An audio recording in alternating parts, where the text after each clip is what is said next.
When you think about the Denver Nuggets, they have built the perfect team around Nikola Jokic.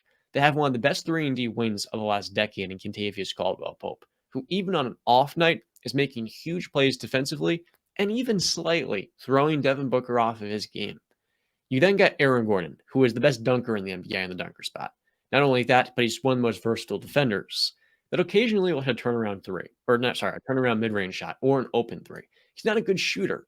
But what I'm getting at here is Aaron Gordon is the perfect fit off of Jokic because of how damn athletic he is, and he's got really good instincts and reaction speed.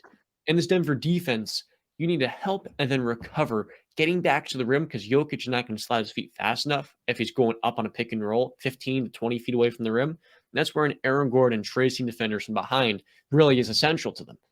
You've then got Jamal Murray, one of the best shot-making guards of the last couple of years in the playoffs too. You've got Michael Porter Jr., a 6'10" flamethrower that literally is unshakable. He can miss 10 straight threes, and the 11th, Dion Waiters style, is going to come with even more confidence behind. But then there's a guy that I remember, a good friend from the Connecticut School of Broadcasting, actually went to school with this player in Bruce Brown, the only NBA player out of Vermont. Let me tell you something. Bruce Brown is one of the most awesome role players in the NBA. What he is like the ultimate utility. Like, Justin, you got a lot of those guys in the MLB, like utility. They can play anywhere in the infield, right? Mhm. And you're like, damn, this guy's clutch. He's never going to make an error in the infield. He'll hit big time play. He'll get you a double every now and then, maybe. The baseball analogies are pretty shit. But generally speaking, Bruce Brown does everything. In transition, he's pushing. He's going right into Kevin Durant's chest. He's getting to the foul line 10 times in Game 5. And he's also pushing it in transition. I remember Bruce Brown at Miami. That was the school he went to with Lonnie Walker. And those two guys just underachieved as freshmen because Bruce Brown couldn't run the offense. But in Denver, Bruce Brown's taking pick and roll possessions on the second unit and creating plays. He's pushing the ball. He's hitting the occasional open three, too, which is something when he was drafted in the second round to Detroit, he could not make a shot to save his life. He was not a good shooter. But now he's become a pretty good catch and shoot guy where you can't leave him wide open. So Bruce Brown coming off the bench as the sixth man is one of the best in the game. But then you've got Jeff Green, who, much like Aaron Gordon, is always going to be in the right spot. He's a really fine role player. He's going to have bad possessions and bad sequences, but he's going to have really good moments too. And the occasional dunk at 36. And I also like to shout out Christian Braun because that kid is a damn good defender. He's a little bit wacky and out of control at times as a driver, but on defense, he's a rookie guarding Kevin Durant and doing a pretty good job. He's ripping Kevin Durant like he's a little kid, by the way. He's stronger than Katie. He's kicking his ass some possessions. So I'm impressed with Christian Braun, too. I'm feeling good about the Nuggets, but Game 6, Devin Booker at home, he was averaging 45 points damn near, shooting 70% from the field and missing no mid-range jumpers. So I'm expecting him tonight to still have himself a damn good game, assuming this foot's not affecting him. That being said, the Nuggets are good enough to win even when Devin Booker is playing at a Michael Jordan level. With Kevin Durant, a top 15 player of all time, as his number 2. It's pretty special, man. It's pretty special. I'm sensing a little bit of home cooking tonight for the Phoenix Suns. I think every game in the series, the home team has won. Right? It's 2-0 Denver, and then Phoenix. Yeah. So series don't start until home team loses, man. Hey, man, but I think Phoenix actually rose with this one. I love the way Devin Booker's played at home, like you said. But I think tonight's gonna be your classic Kevin Durant kind of game, man. I think Kevin Durant's gonna go out there. If you're a betting man, I don't know how many people are watching this right now, but if you're a betting man, I'd bet the over on however many points they got Kevin Durant going for. I'm going for 40 if I'm him. I think it's gonna be a monster night for Kevin Durant and Devin Booker. Like I said, I remember saying this is a lot that you're expecting Kevin Durant and Devin Booker to do for this Phoenix Sun team. I don't think CP's coming back tonight anyway, right? So it's on them. And DeAndre off the bench. Probably because the pace that they're playing with right now, he's going to slow it down a bit. So if I'm Phoenix, I think just put the ball in those two guys' hands, Kevin Durant and Devin Booker, and then eventually maybe you get another revolutionary game from Landry Shamet or whoever else is coming off the bench that's wide open to chuck a three.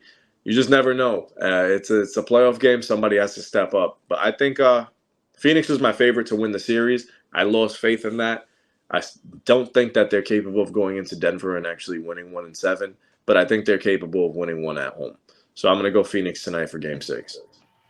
I agree with that last statement. I don't think the Phoenix Suns can win a Game 7 in Denver. I think the home court advantage is real in Denver.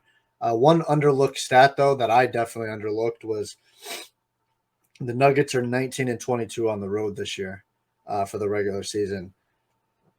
That could have gave you a little a peek into of how Phoenix kind of got it done. Also in Game 3 and Game 4, where maybe just the I don't really know what it is, but maybe it's got, I really do think it's got something to do with that mile high, with that altitude. Like it affects the road team so much. Like the guys in Denver are so used to playing with it that maybe when they go to another side, Phoenix is actually playing.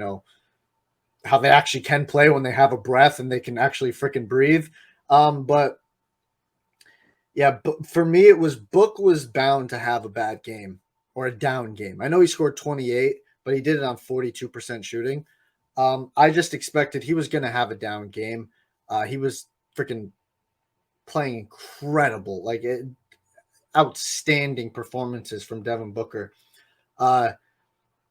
Major big things I'm looking at is KD is 22% from three this series, and DeAndre Ayton is yet to grab 10 boards in any of the games.